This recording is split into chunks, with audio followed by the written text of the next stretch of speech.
Mas eu quero saber como começou tudo isso. Eu vou lá no princípio. Eu sei que muita gente já sabe da sua história, mas alguns são novos aqui e querem aprender com a caminhada de cada convidado, né? Sim. Como começou a tua caminhada com Deus, a tua caminhada de fé?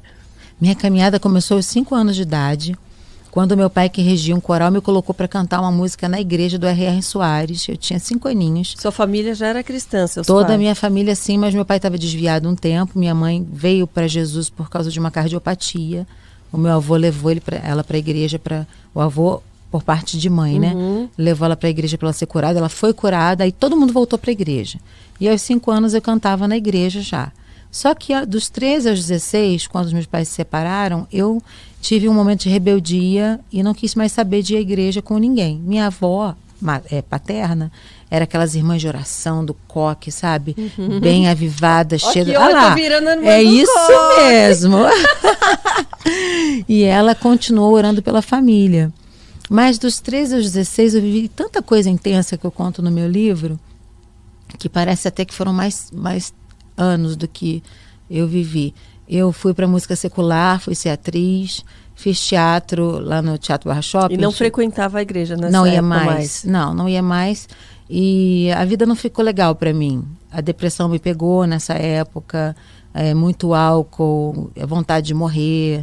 Eu tentei algumas vezes, algumas besteiras, né? Fui parar no hospital com coma alcoólico.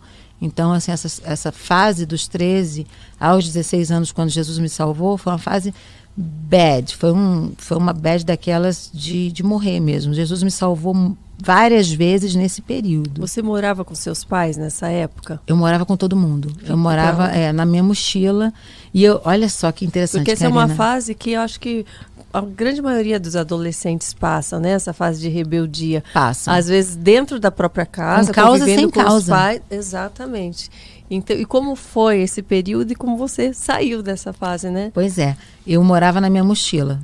Eu vivia na casa da minha avó, na casa da minha tia, na casa dos amigos, o tempo todo. Eu nem sabia que eu estava sendo preparada para ser missionária. Porque hoje eu vivo na minha mochila, na minha mala de novo, né, para todos os lugares. Sim. Mas o momento em que eu me converti é um ponto muito forte na minha vida até hoje, porque eu estava muito no mundo, estava completamente deprimida, acabada, e eu fiz uma oração, porque parecia até que em Deus eu não acreditava mais. Eu estava tão gelada, tão magoada, sabe? Por tudo, relacionamentos errados, pessoas que tinham um perfil abusivo emocionalmente falando. Então eu fiz uma oração: Senhor, se o Senhor é aquele mesmo Deus que eu servi com 5 anos de idade, que eu fui batizada com o Espírito Santo e falei em línguas, fala comigo. Você foi batizada com 5 anos também? Com línguas estranhas, foi algo forte. Com a minha avó, desde muito menina, eu vivia o poder do Espírito Santo, cura divina nas casas, sabe? As pessoas eram trazidas assim, doentes, a minha avó dispensava o carro, pode ir embora o carro, deixa a pessoa, e a pessoa levantava e era curada. O que fez você se afastar, antes da gente voltar no que você falou, se você já tinha essa vida, né, essa experiência tão forte, o que fez aos 13 você mudar de rumo, assim, O divórcio dos meus pais.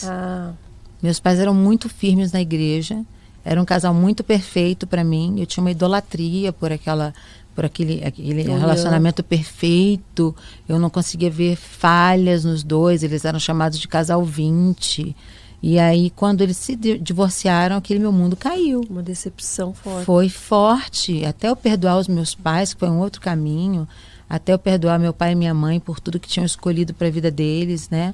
Não era algo que eu tinha que perdoar por minha causa, eu tinha que perdoar porque eles não são perfeitos. A gente tem os pais que a gente tem e é tudo que a gente tem. A gente tem que dar amor, carinho e tem que respeitar os pais, honrar os pais. Não é se eles forem perfeitos, não é se te tratarem bem, não é se nunca errarem, né? Você tem que tratar os pais e honrar os pais porque eles são seus pais.